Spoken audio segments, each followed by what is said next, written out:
феноменална дисциплина е со тоа што е многу е некако времето ја јаде. Ќе ме коригираш дали грешам се. Така. Значи времето ја јаде. Се главниот стереотип да кажеме за каратето што е денеска е дека е уствари демонстративна боречка вештина, као неапликативна. Што мислиш во однос на тоа? Глеј, има многу различно карате као боречка вештина и као спорт, модерно карате. Например, порано тоа време на таткото и тие што се занимавале, можеме да кажем дека повеќе давале аспект на тоа каратето као боречка вештина, како оние традиционални работи на каратето што се дојде од каратето потекнува од Јапонија, се потоа се шири навака по Европа, не секаде на светот. Но изминативе години можеме да кажем дека повеќе даден фокусот на модерно спортско карате, каде што повеќе е насочено кон надпревари спортски резултати, односно претходно каде што се тренирале некои посебни техники, некои начини на живот, начин на изразување се. Да, знаеш како, не знам колку си запознаен со историјата, значи јас овие неколку дена сега дека читав нешто ми останато во меморија, дека нели официјално потеклото е дека од Окинава, од Јапонија, но има и некои теории претходно дека е од Јужна Кина, уствари како некоја си продолжување на Шаолин кунг фу техниката. Дека монасите во тие храмови, она што го практикуваат или дел од тие кати што ги практикуваат, се практично тоа е почетокот на каратето, па после тоа е префрлено во Јапонија во формата во која што го знаеме денеска. Мислам, ти си апсолутна легенда на Македонија. Значи имаш, можам слободно да кажам дека си најуспешниот каратист на држава. Значи нема ни блиско некој што има остварено успех како што ти имаш остварено. Ќе пробам да наведам неколку од најзначајните, затоа што немаме многу време. Почнуваш со златен медал на европско, 2014 во Финска, 2016 исто на европско првенство освојуваш бронза, потоа 2018 освојуваш злато во Нови Сад, 2019 Гвадалахара освојуваш бронза. Во 2021 на светско првенство во Дубај освојуваш сребрен медал. Значи апсолутен успех, неверојатен, и она што го кажуваш ти, што ми е мене многу интересно е дека твоите успеси, значи ти практично расцветуваш како сениор. Како јуниор ги немаш некои позначени да кажем успеси, но како сениор едноставно експлодираш. Па да, интересна е мојата приказна за сите оние млади спортисти, не само каратисти, бидејќи јас во оние младенски категории каде што можам да кажам дека конкуренцијата е многу по-слаба и многу полесно може да се дојде до некој медал, но јас во тие години можам да кажам дека исто тренирав макотрпно многу, можам да кажам дека и дури не можев ни да влезам ни во репрезентација да ја представам Македонија на европско и светско првенство, но јас со мојот карактер, со мојата упорност, дисциплина, после секој пораз на оние државни првенства во оние помлади категории, јас секогаш тренирав што е можно повеќе и подобро од претходниот пат, и можам да кажам дека од тие порази научив многу, не се откажав, верував во себе и дојде 2014 година каде што и искрен да бидам, не очекував дека можам да дојдам до европско злато, бидејќи претходно немав никакви успеси во оние младенски категории, но како што кажав, целата таа упорност, посветеност работа и да бидам што е можно подобар ме донесе до овој резултат. Потоа од кога освоив тој резултат можам да кажам дека се тече како што треба, добив некоја посебна самоодобрба, но не ги правев тие грешки од претходно, можам да кажам дека истекнав многу големо искуство од тие порази, така што како што кажавте и вие, тие се резултатите и според резултати сум најдобар, најуспешен македонски каратист досега. Зошто не се откажа?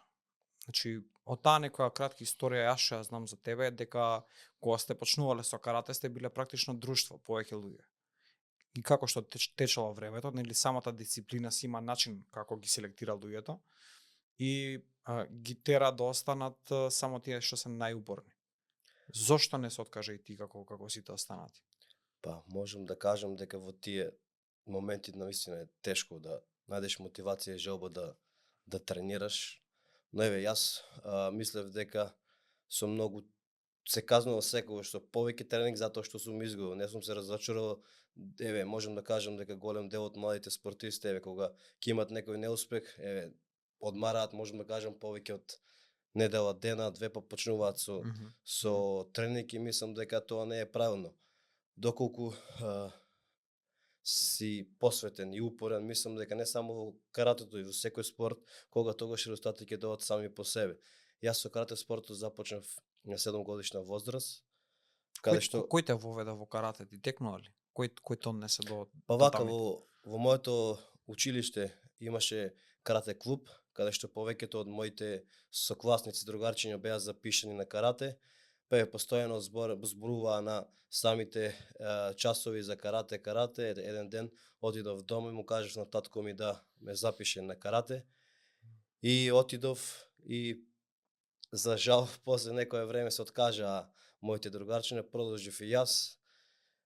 Паралелно сакам да кажам дека тренирав и фудбал, но беше пресудно тоа што на мојот прв натпревар во карате, една интересна случка што морам да извам, бидејќи имавме лимитиран број на учесници од нашиот клуб кои што може да учествуваат, поради тоа што немавме превоз и јас не бев од тие учесници.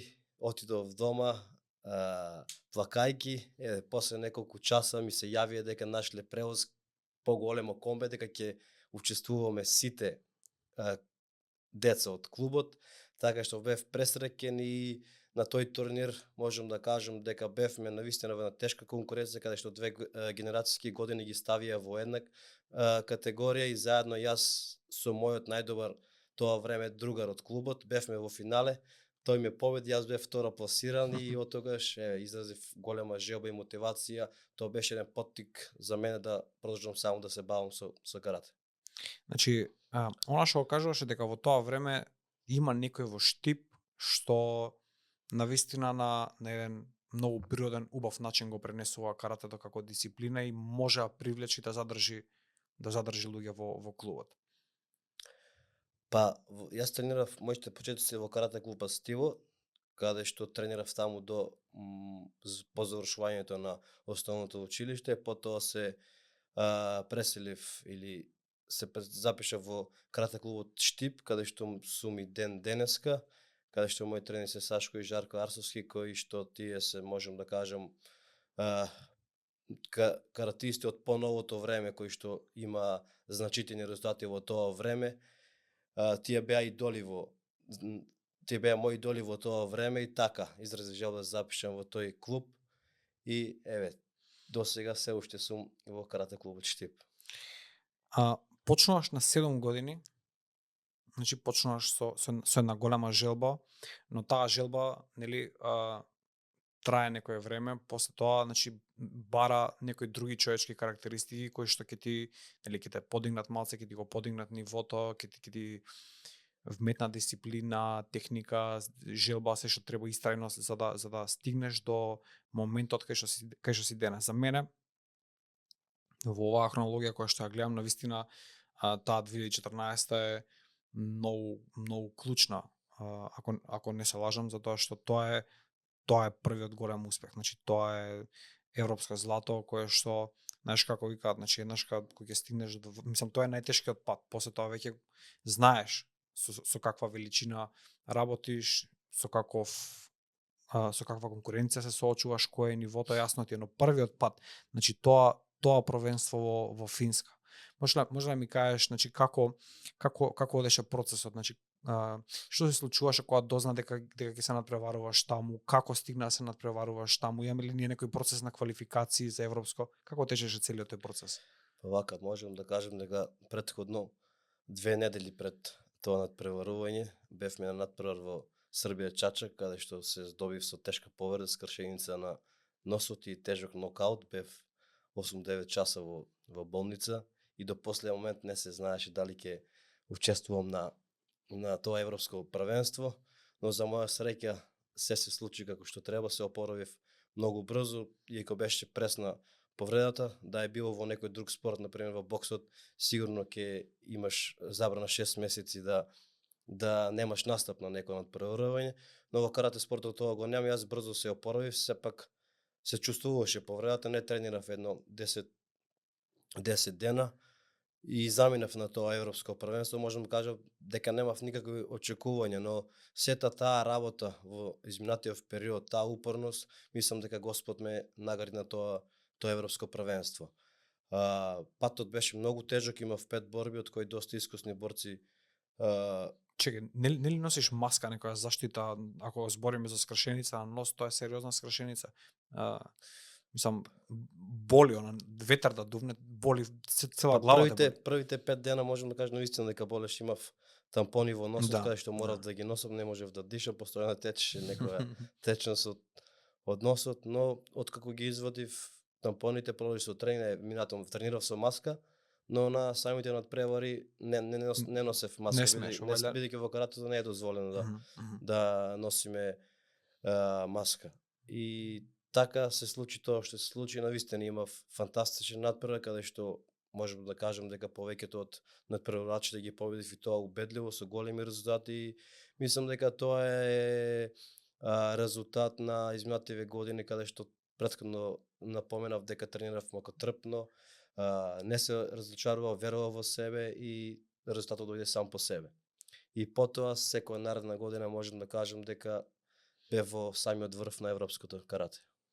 Каков беше пречекот после тоа? Значи, колку луѓе окај нас дека го препознаа тоа, имајќи предвид дека каратето во Македонија барем, па и во светот не е на некој многу високо ниво на популарност.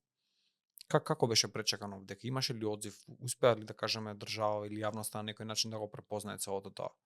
Па да бидам искрен, јас можам да кажам дека првиот месец ни самиот не бев свесен дека сум европски првак, бидејќи претходно, како што кажам, немав никаков ни приближен резултат во инвалидски категории, од еднаш европски првак во сениорска конкуренција, каде што за прв пат Македонија доби златен медал од европско првенство.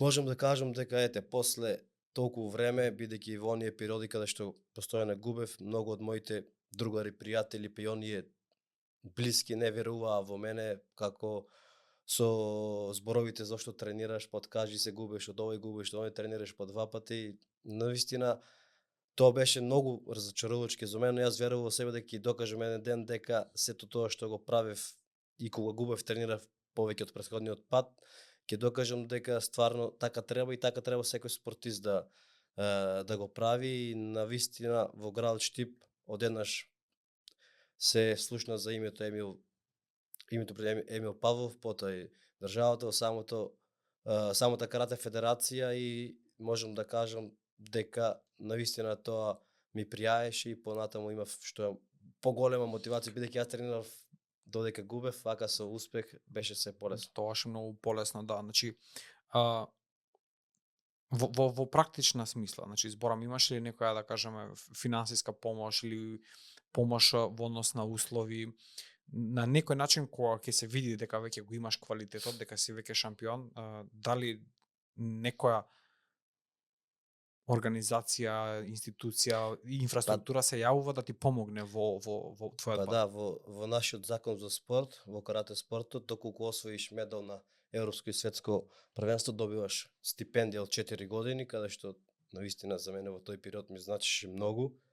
Претходно 5-6 месеци пред тоа европско првенство јас морав и да работам, бидејќи бев 22 години, моите дома потекнуваат од нормална фамилија, не можеа повеќе да ме издржуваат, и јас решив да почнам со работа. Работев како не обезувен, туку чувар на еден конзул во Штип, во куќата, и работев по 12 часа на ден, паралелно тренирав по 2 пати на ден, сабали во 6:30 и навечер после работа во 20 часот, и работев 6 месеци и дадов отказ 1 месец пред тоа европско првенство, бидејќи некои од моите колеги не сакаа да ме заменат да отидам на еден надпревар, и така јас одлучив дека ако треба ќе го поминам денот со 100 денари што се вика, ама ќе одам на европско, и верувам во себе дека можам да направам нешто, дека ќе се го безбедам животот на подобро.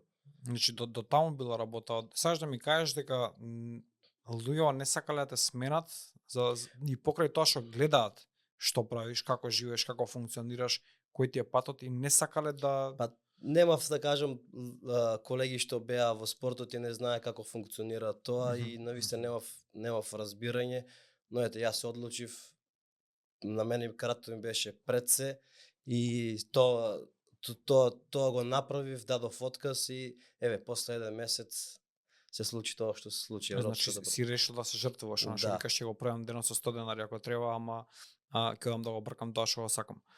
Таа стипендија верувам дека ти помага доста затоа што после тоа секоја година или барем преку една година освојуваш еден медал. Ајде да видиме 2016 во Монпелје. Па да, многу ми помогна таа стипендија бидејќи не бев обрзан да работам некоја друга работа и бев посветен максимално на тренингот и на надпреварите. Здравјето доаѓа од стапалата, вели една наша стара македонска поговорка, на која ако и веруваме, а нема зошто да не и веруваме, треба се потрудиме нашите стапала да ги добијат најдобрите и најквалитетните чорапи.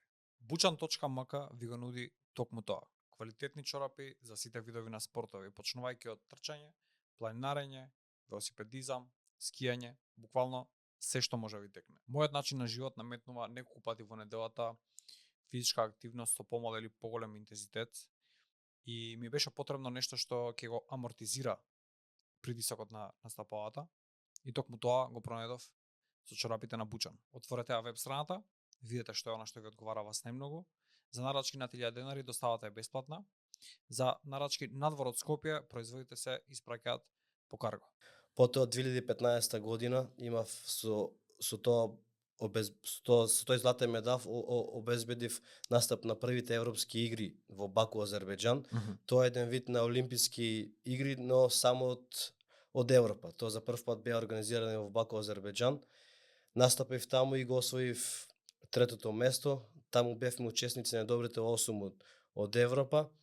Потоа 2016 година Монпеле, Франција, исто освоив бронзен медал, каде што го продолжив тој континуитет на големи резултати. Добро, мора да те прашам, пошто бронза е практично, значи тука се случило нешто во полуфиналето. Да, таму изгубив во полуфинале од надпреварувач, се не ми текнува кој беше во 2016 година. Од која држава беше ти текнува? Мислам дека изгубив од Турчин. Да, од Турчин. Ајка Тукаја. Изгубив 2-1 на поени и потоа за 3-то место го победив во Твиецот 1-0. Така го освоив бронзениот медал. Добро, значи тука мала била, како се вика, блиско било тоа дали ќе биде бронза, сребро или злато, не е некој убедлив пораз. Па знаеш како, тие што се во самиот врв, навистина решаваат нијанси кој ќе победи. Многу ретко има во оние одлучувачки медали за злато или за бронза медал некој да победи со голема разлика. Бидејќи сите се Да, не само тоа, туку приметувам дека судиите представуваат огромен проблем во каратето. Значи... Па да, за жал можам да кажам дека многу пати се случува судиски грешки да влијаат на конечниот резултат. Бидејќи кратко е времето доколку судијата многу битно кој ќе го освои тој прв поен, потоа се менуваат работите, мора тој што губи да оде офанзивно и така што многу се жалат.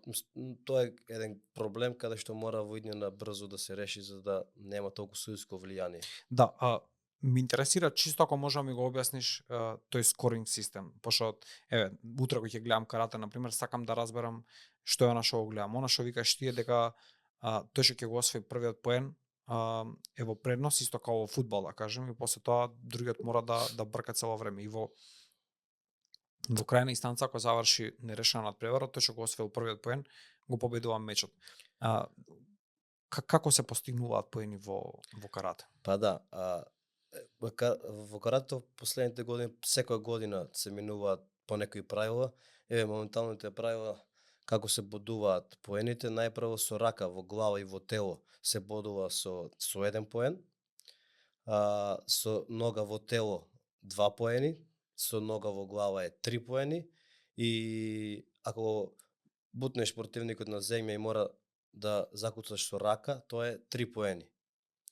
Но во исто време се добуваат и и опомени као казнени поени за пасивност, за преак удар, за влечење, за буткање и доколку направиш 4 такви опомени, вкупно 5 се доделува победата на противникот. Победата се доделува. Да, доколку направиш такви 5 казни. Но можем да кажем дека кој земе прв поен е многу битно, бидејќи доколку борбата заврши со резултатот 1:1, пример, победува тој што освоил прв поен. Да. Што значи преак удар? Како се мери тоа преак удар? Па каратето не е фул контакт спорт, во пределот на телото се дозволува силен удар, но во глава мора да биде тој контролиран, да не е премногу силен, за да не дојде некоја повреда. Не е како оние UFC, ММА, кикбокс, каде што има нокаут. Да, мислам, оке, тука човек ја пушта слободно раката во тие дисциплини, е многу јасно, но ова е многу релативно ми звучи, ме разбираш, и многу остава као простор за неправда е, да кажам се. Како ќе го измериш ти, дали е јак, помалку јак или кај нас има 4 странични суди и еден главен судија. За такви казнени поени одлучен е главниот судија, што е Затоа ли има толку суди во каратето? Па сега моментално тој одлучува, главниот судија одлучува дали било казнен поен, дали било казна, дали е било јак удар, дали е било слаб удар, дали е дозволен удар. А во врска со бодувањето, доколку се случи некоја акција, мора најмалку двајца суди да сигнализираат дека било поен. Не може само еден судија. Но тоа се тие сознамињата. Да, сега во поново време на оние големи светски настани се бодува со џојстик. Има црвен копче и плаво копче, доколку се освои еден поен, се стиска не се гледа кој судија дал поен, за да не многу влие на борбата. Уште малце за тие суди сакам да се задржиме, затоа што јас неколку пати, но случајно во животот сум се нашол во сала кај што се одржуваат карате турнири. Тоа биле на ниско ниво, значи да не речам дечиња, значи немаат никаква финансиска важност или не знам квалификации, не знам какви. Тензијата која што владе во карате надпревар, ја го немам осетено тоа. Значи ја мислам дека борба со гладиатори да пуштиш, порелаксирани ќе бидат луѓето. Која е причината за таа толкава тензија на тие надпревари, или е нешто што мене ми се причинува или не сум во право можда? Па не, секако дека во секој спорт има судиски грешки, но во каратето понекогаш стварно се случуваат некои катастрофални грешки, но тоа зависи од самите суди. Доколку имаш ти квалитетни суди кои имат светска лиценца, многу ретко се случуваат такви грешки, но оние надпревари каде што немат некое големо значење, мислам дека таму судат основни суди и нормално да имаш постојани катастрофални грешки, посебно во оние млади категории што судат суди со најниско ниво, мислам дека тоа е најголемиот. Да, но ајде да ги тргнеме судиите на страна, нека судијата нека е 100% во право. Самите борци некако како потешко да го прифаќаат поразот од останати спортови. Така мене ми изгледа страна, ми изгледаше тоаш во тој момент. Како зборам во мојата глава, значи каратето е баш дисциплина на почит, на морал, на разбирање, на смиреност, на такви некои вредности. Значи таков хаос во салата беше, човече. Тоа си викам, што се случило со карате? Јас знам дека има традиционално и модерно карате, ама ова модерно карате ептен модерно. Па не знам, може така се случило некои борци, но каратето е спорт каде што те учи на самопочит, најпрво спрема себе, спрема салата, противникот, тренерот, и мислам дека тоа што си го видел е исклучок, не е дека таква е сликата за каратето. Се надевам дека е поинаку. Се станавме до Момбелја, значи како продолжува кариерата после тоа? Дали е 2018 после тоа во Нови Сад? Па да, 2017 немав. Бев на европско, но таму загубив на тоа европско првенство, немав никаков успех.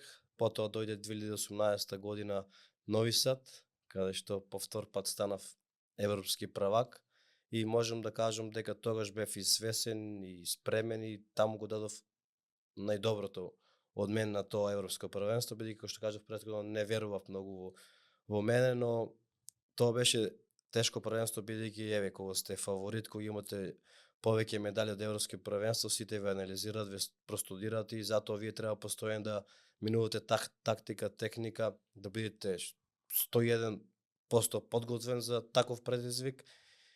И на тоа европско првенство го освоив по втор пат златниот медал и тоа е најголем успех досега во македонското карате. Досега не само што македонски каратист нема освоено злато, туку 2 пати нема никој освоено златен медал од сениорско европско првенство. Имаме златен медал во женска конкуренција над Шелиевска и јас сум единствениот што има 2 европски злата од И тоа е едно по друго. И тоа е едно по друго, да. Потоа 2019 исто така изгубив полуфинале од надпреварач од Русија, таму исто како што кажав, и ти што кажа, имаше судиски неправди во самото тоа полуфинале. И навистина е многу тешко као земји од помали земји као Македонија во оно судиско лоби. Можам да кажам дека сите оние поголеми земји работат на оно судиско лоби и многу почесто се подржуваат и е многу потешко да победиш каратист од такви европски светски земји кои. Мислам, тоа ми е неверојатно. И навистина треба да бидеш 3 пати подобар од него за да го победиш. И кога сте тука некаде навистина е многу тешко да победиш некој таков надпреварач. Ете, јас во тоа полуфинале изгубив од русинот кој што е мој моментално ми е многу близок другар. Изгубив 2-1, иако во последните секунди имав акција од 3 поени, каде што беше чиста и не ми ги досудија тие поени. Бев малку разочаран, но успеав да се вратам во она борба за бронзов медал, да победам и да го освоим по втор пат бронзениот медал, вкупно 4ти медал од европски првенства. Продолжуваме натаму, значи сите овие успеси ги постигнуваш во категорија комите, тоа е спаринг. Борби. Комите значи борби. А ката е борба со замислен противник. Да, тоа е дисциплина, има 2 дисциплини. Точно, да. Ќе сакам и тие двете да ги објасниме, чисто за да ми станат малце појасни, но 2020 се олимписките игри, летни олимписки игри во Токио, и за прв пат каратето влегува како спорт, како опционален спорт, така го викаат. Значи, мислам, мене беше како податок неверојатно, ме разбираш. Прво затоа што го ставиле на ниво на бейсбол, на софтбол, на такво во таа категорија на спортови, спорт како што е карате, и второ тоа што е во Јапонија практично потекнува од таму. Сега најверојатно тоа придонело и да влезе во тие олимписки игри, но само тогаш, значи го остави една година и го извади и не знам дали ќе остава до уште еднаш. Па да, каратето во Токио за прв пат беше на програмот на олимписките игри, беше ставен како пробен спорт, бидејќи се одржуваше во Јапонија, секој домаќин има право да стави на програмата некој спорт кој што не бил олимписки дотогаш. Знаеме дека каратето потекнало до Јапонија и за прв пат беше токму ставена програмата на олимписките игри во Токио. Навистина имав голем број на надпревари каде што собирав поени за да стигнам до тие олимписки игри. Можам да кажам дека патот да стигнеш до олимпијадата во карате беше навистина беше многу тежок. Имаше турнири скоро секој месец каде што мора да учествуваш на секој надпревар, да собираш поени и да се рангираш во првите двајца од цел свет во мојата категорија, бидејќи во каратето имаме 5 категории машки во сениорска конкуренција, каде што се спојува категориите, од 5 ги направија 3, односно мојата категорија до 60 кг и 67 кг беа ставени во една категорија, минус 75 остана само категоријата, а минус 84 плюс 84 ги споја во една. Така што во секоја категорија само имаше простор за настап најдобрите 8. Јас во тие моменти на тие надпревари навистина имав значајни резултати, бев помеѓу првите тројца или четворица на таа светска ранкинг листа.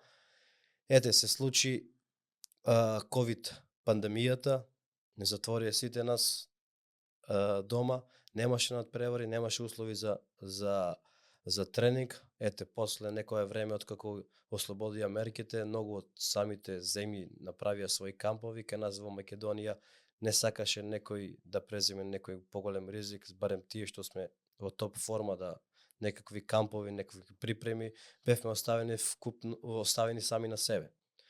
Дојде 2021 година, каде што откако почнаа повторно да се одвиваат тие надпревари, јас започнав пак успешно, иако тренирав сам, изолирано од дома, без никаква поддршка во тоа време од федерацијата да ми овозможат било какви припреми. Јас стапив во контакт со еден мој пријател кој што беше тогаш тренер на Казахстан, бев на камп 2 недели таму, следуваше надпревар во Дубај, во Истанбул, освоив бронза медал. Тоа беше месец јануари, а олимписките квалификации беа во месец јуни. Јас не успеав да бидам меѓу првите двајца на таа светска ранкинг листа кој да директно според поени. Бев четврти или пето пласиран, иако можам да кажам дека не учествував на неколку турнири бидејќи немавме доволно финанси или ќе отидевме на некој надпревар 2 дена пред надпреварот. Патуваме за Јапонија, јас стигнувам во среда, а петок треба да имам настап. Таму знаеме дека временската разлика е многу поразлична од кај нас, 8-9 сати, ми се чини дека е понапред. Да. И не можеш да се еколимитизираш за да освоиш некој, се прикажеш најдобро. И отколку тие репрезентации патува по 1-2 недели претходно, можем да кажем, се сочувавме со такви проблеми и дојде оние квалификации, наистина чувствував голем притисок, бидејќи ми фалише прв пат карате на Олимпијада и ќе имам шанса да, бидејќи знаеме, сон на секој спортист да се најде на Олимписки игри. Дојдоа тие квалификации, немав никакви подготовки, ни минимални услови за припреми. Отидовме на квалификации во Париз, победив прво коло, изгубив во второто коло и така не успеав да се пласирам на тие игри. Потоа добивме учесник со Wild карта, за жал не бев јас меѓу тие учесници, Полексенија беше. Полексенија, да.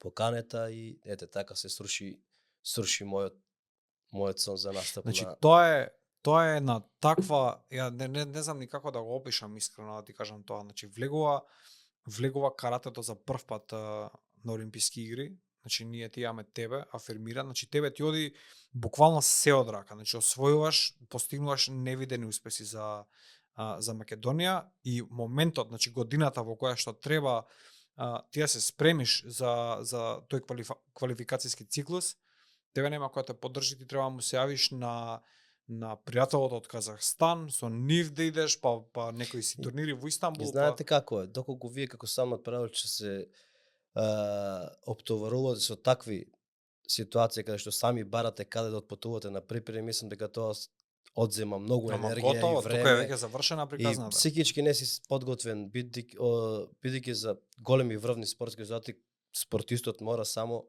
да мисли на тренинг, на одмор и на надпревар, ништо друго. Останато треба да го да се работи за лицемерие, мислам тоа е она мене што да знаеш кажеме. Знаеш како кај нас македонска работа или изговор беше на тогашниот председател, на тебе ти е битен тој надпревар, квалификацијата, не ти се битни овие надпревар, бидејќи претходно јас му сјаев и му кажам ми треба настапи на големи надпревари, цела година бевме во карантин, немав никакви надпревари, дали од немање финанси, дали од несакање, дали од намерно не сакаа да направам резултат, не знам.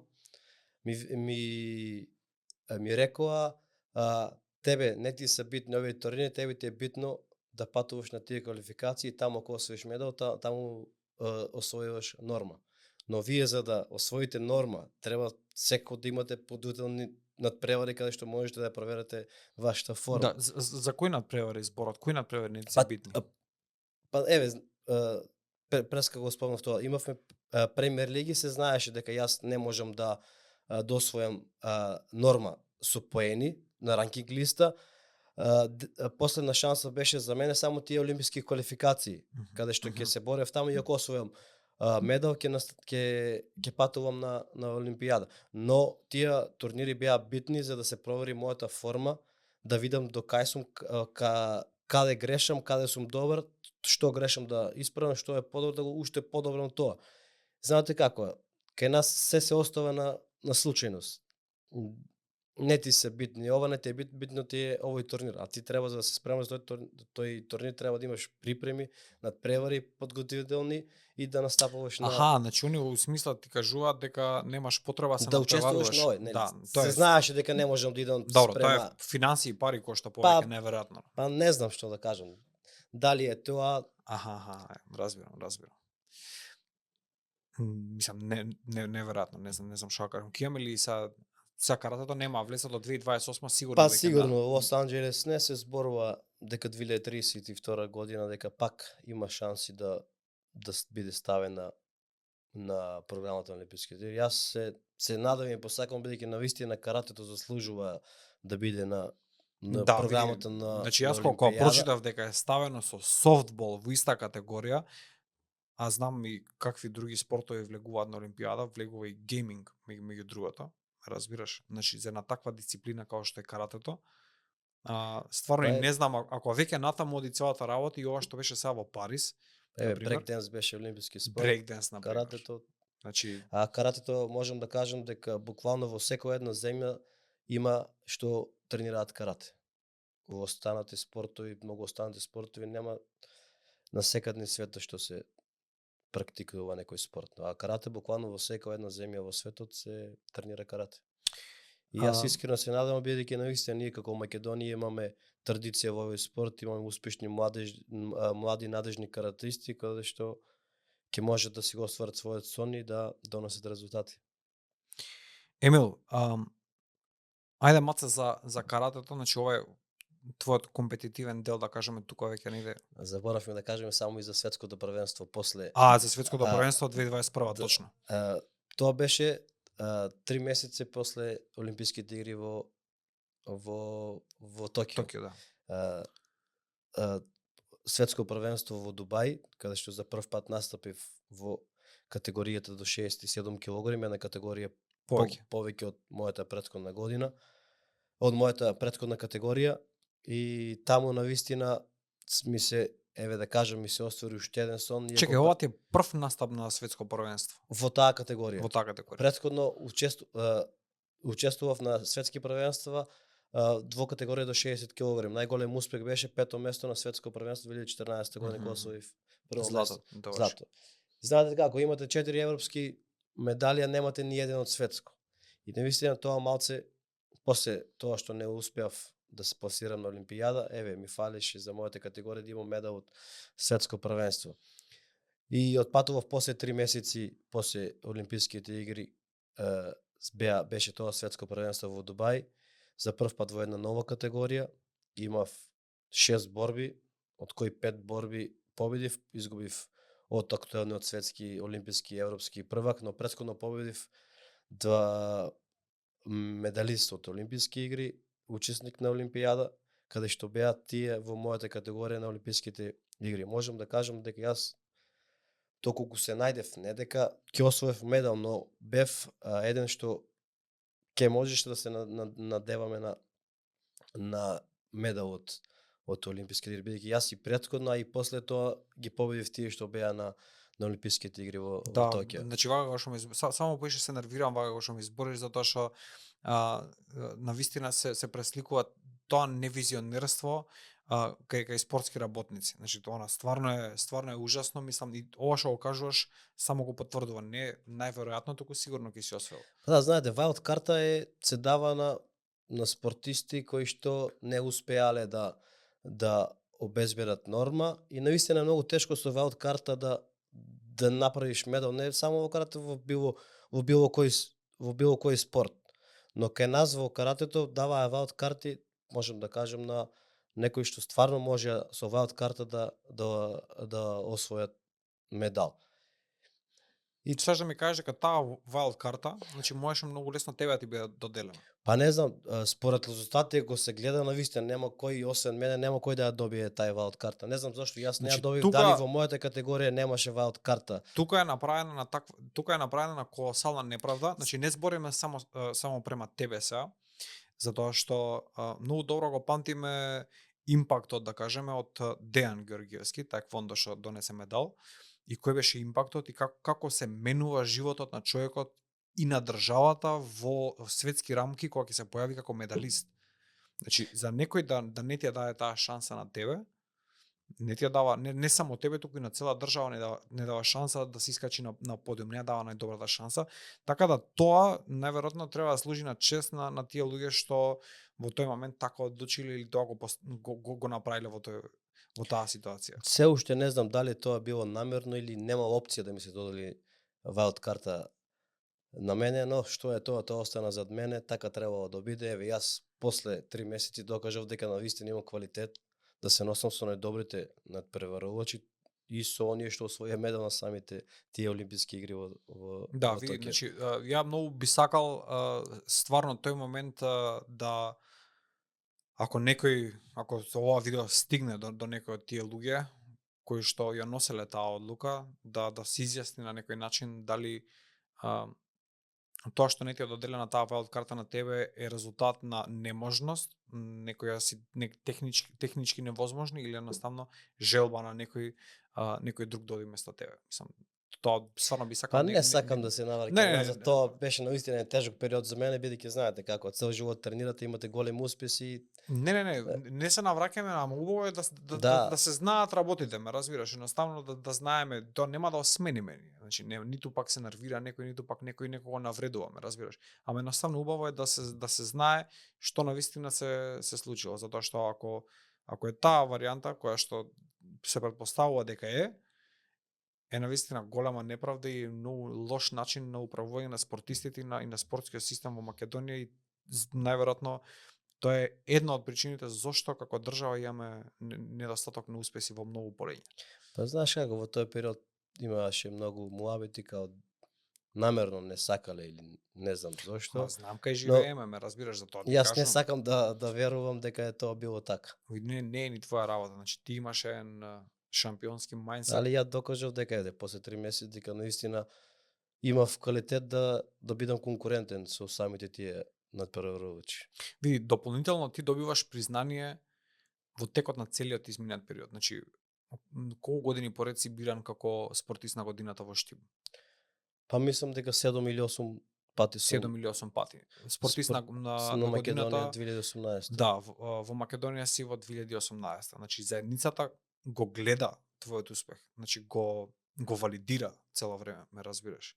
Само што убаво ќе беше тоа да се заокружи на начин на кој што треба. Значи многу е постигнато, апсолутно имаш навистина историја, испишано барем во карате делот. И верувам дека многу генерации ќе знаат да го ценат тоа, без разлика дали најверојатно нема да стигнеш до таа олимпијада. Па не, веќе сум 33 години. Најверојатно тој сон бил завршен. Да. И не е нешто што човек треба премногу да одржи, иако нели човечки да ти биде криво многу време после тоа. Знаеш како, на почетокот кога почнав со карате, кога направи само посакував да имам еден медал од европско или светско правенство, потоа како освојуваш еден медал, сакаш втор, трет. И навистина јас сум благодарен досега што имам освоено во мојата кариера. Еве, ќе фали таа олимпијада, но што е тоа е, никому ништо, можеби во некоја друга улога ќе бидам на олимписки игри, не знам. Но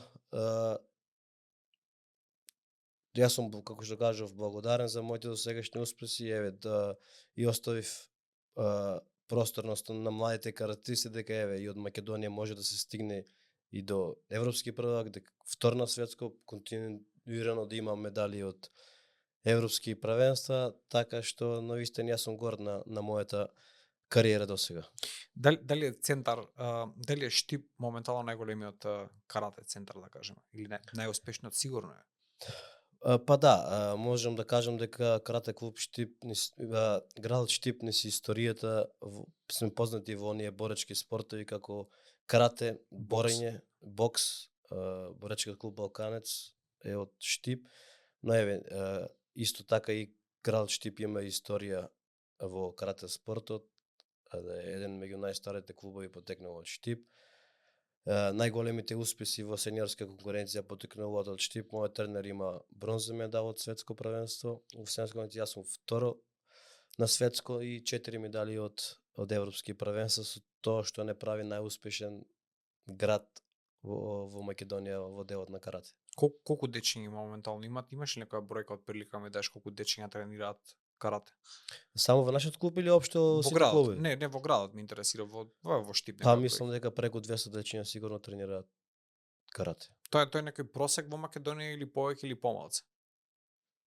Па не, секако дека во Скопје е многу повеќе, во мали мислам во оние помали градови дека Штип е убедливо прв со толку. Да, прашањето ми е колку твоите успеси носат импакт, колку луѓето го сеќаат тој успех, ме разбираш, колку гледаат дека, знаеш, еве го Емил, тука е од Штипе, види докај стигна, значи дај да го турнеме детево, затоа што има некој кој што создава шампиони тука, очигледно. Секако тоа дека се подразбира дека секој родител кога гледа дека некој прави успехи, нормално да се појави интерес за тој спорт, не само во карате и во било кој спорт, доколку некој од кај нас од Македонија направи резултат, мислам дека масовноста во тој спорт се зголемува.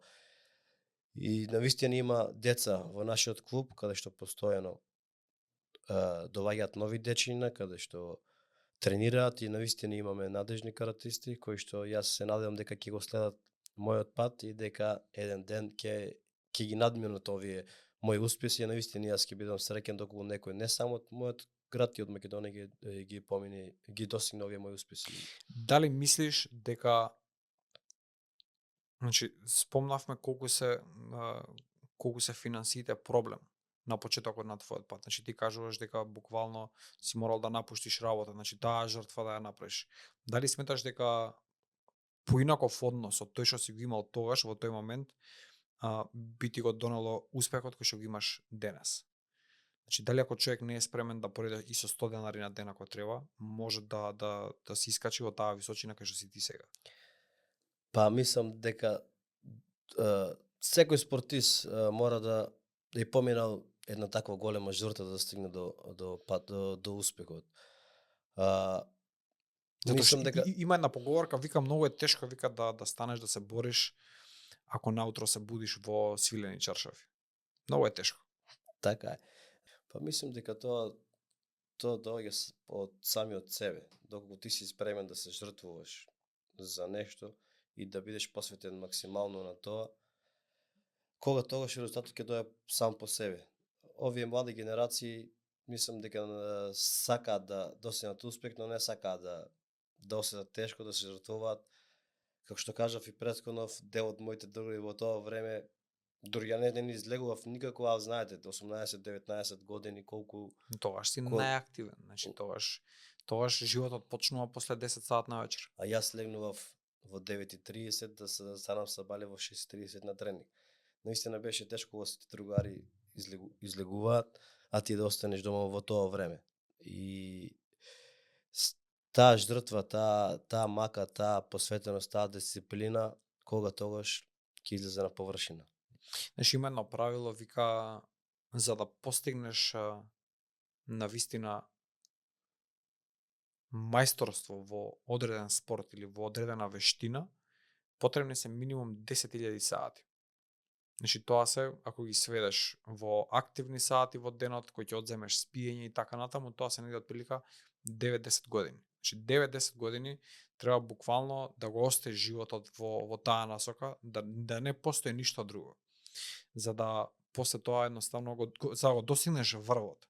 И од кој ќе достигнеш врвот, прашање на многу фактори е пак, дали ќе се погодат вистински луѓе, дали ќе се погоди времето во кое што живееш, например, ова со олимпијадата, ме разбираш, значи шо ако си ти најдобар, кога на светот и кога едноставно картата не е олимписки спорт, не по твоја вина, ме разбираш. Значи треба да се погодиш во времето точно со вистинските луѓе и плюс да ги имаш вложено тие 10.000 сати за да стигнеш на врвот. И комбинацијата на сите тие фактори некако луѓето ја прескокнуваат.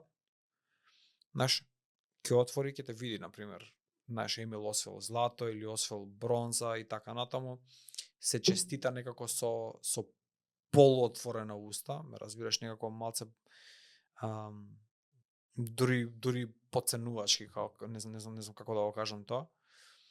И си продолжува животот понатаму. Значи го нема она, мислам дека многу поубаво луѓето порано има навика, има некој осет стегнато да се израдуваат на успехот на другиот, знаеш. Да застане и да каже, види бе Емил, цела држава да честита, разбираш, да се израдува. Значи не знам, јас човече, не знам, ти кажам, ја не сум во каратео. Ја пред една недела, мислам пред еден месец кога почнавме да збориме, тогаш дознав кој е Емил Павлов. Емил Павлов ти е најдобриот каратист на Македонија, разбираш. Значи јас не барам да ги знам најдобрите 100 каратисти во Македонија, ама најдобриот каратист од општа култура, како некој што е, како човек што е во спортот, да кажеме, за мене е лудило да не го знам. Ме разбираш, го немаме,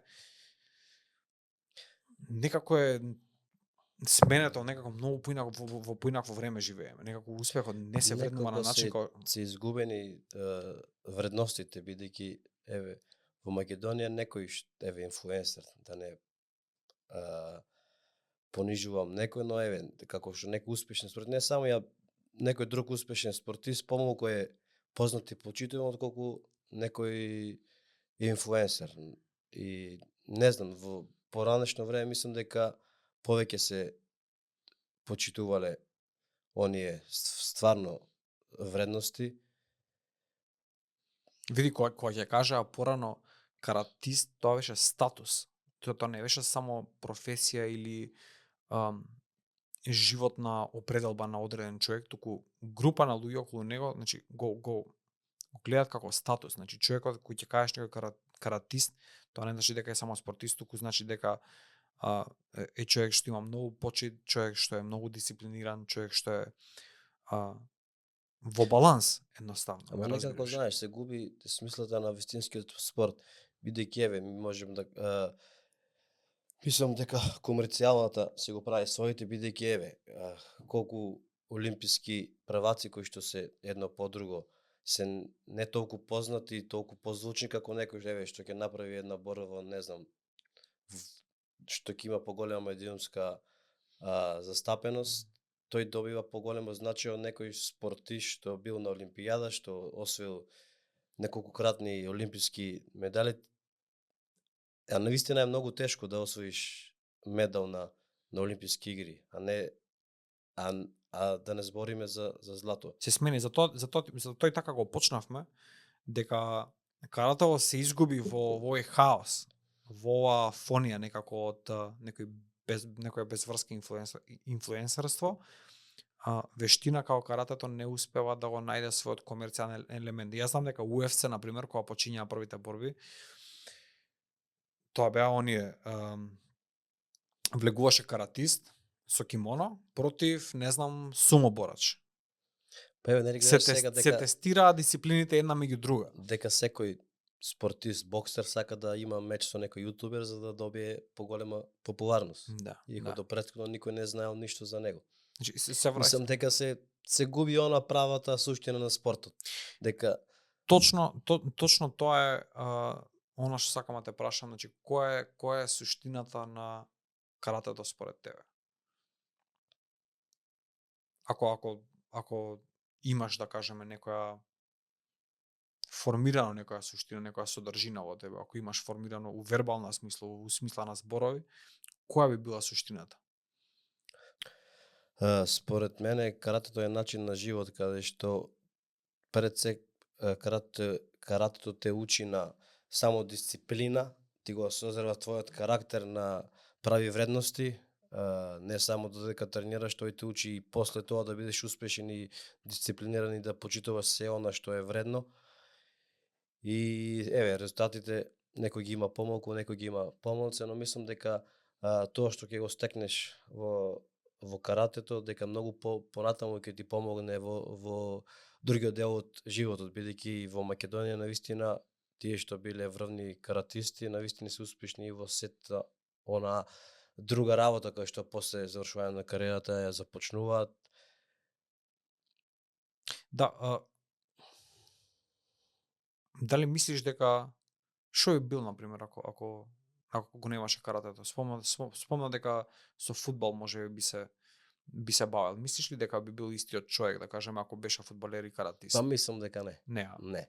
Мислам дека овој карактер сигурно нема да Колку те заштити од пошто знаеме дека по дефиниција е така. Значи по дефиниција е дека ќе те заштити од негативни влијанија, ќе те држи на правиот пат. Има еден збор во каратето до, ако не се лажам, што значи пат. Значи дека каратето е одреден пат, што викаш ти, начин на живот. Колку ти помагна во справување, да кажеме, таа дисциплина и тој карактер во справување со тешки ситуации, пороци во животот, едноставно не погоди. Па карате е интересен спорт бидејќи те научи на карате како спортска вештина и карате како надпревар. Еве во оние почетоци се учи на основни работи каде што најпрво ти треба да го почитуваш својот тренер, да почитуваш секој што е постар од тебе, не знаеме дека оној поздрав ос е како почит спрема постар од тебе, почит спрема салата, спрема клупски другари, спрема тренерите и самото тоа што ти од сами години со тоа се запознаваш, после понатаму почита, самодисциплината ќе те прави се подобар и подобар човек. Дали тоа, мислам, може ли тоа се стекне подоцна, да кажем? Еве да кажеме ти си почнал на 7 години, но некој, нели, сплет на околности, живот и така натаму, почне на 15, 16, 17, 18. Мислиш дека може да профункционира тоа? Па мислам дека може, али потешко. Со зависи од самото индивиду, али мислам Значи, дека препораката е да влегуваат колку што е можно помлади. Која е идеалната возраст, да кажеме? Па мислам дека 6-7 години е навистина идеална годишна возраст каде што секој младо дете може да почне да тренира карате. Мислам дека тој период е најпогоден за започне со овој спорт, бидејќи во изминативе години деца започнувале за 4-5 години, но за кратко време се откажува и не се толку спремни за... Има една книга, не знам дали си слушнал, за Бубиши, така се вика. Не. Бубиши е Библија во каратето, така ја викаат. Значи ти си успеал да станеш европски шампион без да знаеш дека има Библија во каратето. Да, има некоја Библија кај што, мислам, ова човек ако трне да оди, значи има толку длабок корен, тоа е неверојатна работа. За мене е фасцинантна дисциплина, ме разбираш. И она што го гледаме како производ на крај, значи однесувањето на човекот, многу е тешко да се свати зошто човек толку, да кажеме, исправно се моделира и се држи исправено во животот, ако не ја знае суштината на каратето. Многу длабоки корени има. Па знаеш како порано, многу години назад, еве тие што се стари каратисти над 50-60 годишна возраст, тие повеќе се занимавале токму со овие раби, со историјата на каратето, со оние почетоци, со целата таа историја, но последниве години сите оние карате клубови каде што помладите отвараат клубови, еве само се посветени на модерната карате и на спортскиот надпревар. Да, се надевам дека ќе се врати тоа, навистина би било штета ако се изгуби тој традиционален дел од каратето. Мислам дека е нешто што ја прави самата дисциплина многу поплеменита. Надпреварот, медалот сам по себе доаѓа и проаѓа, она што останува, на пример, са ти нема нешто што ќе те смени на светов, ме разбираш, дали медалот, нели, честитавме сите, ќе се заборави, ќе помине после некоја година, ти си до крајот на животот каратист по карактер. Има ли нешто што сакаш да споделиш, а не го пројдовме или не го поставив како прашање? Па мислам дека горе долу кажавме се што се случуваше изминатите години. Знаеш што ме интересира уште, што значи спортист на годината на Македонија? Значи дали е тоа награда као признание само фала или има некоја материјална основа, еднократен финансиски Не, надоместок, нешто. материјално нема ништо, но значи многу. Бидејќи знаеме колкави спортисти има во Македонија, од сите спортови ти да бидеш најуспешен за една година, навистина најголема чест и признание, и навистина бев среќен кога ја добив таа награда, таа е заслуга од државата за сето она што си го направил изминатава година за неа, да те награди како најуспешен спортиста. Наистина има големо значење за мене, бидејќи од сите спортови ти да бидеш најуспешен спортист, наистина има голема тежина. Апсолутно. Фала ти за денеска.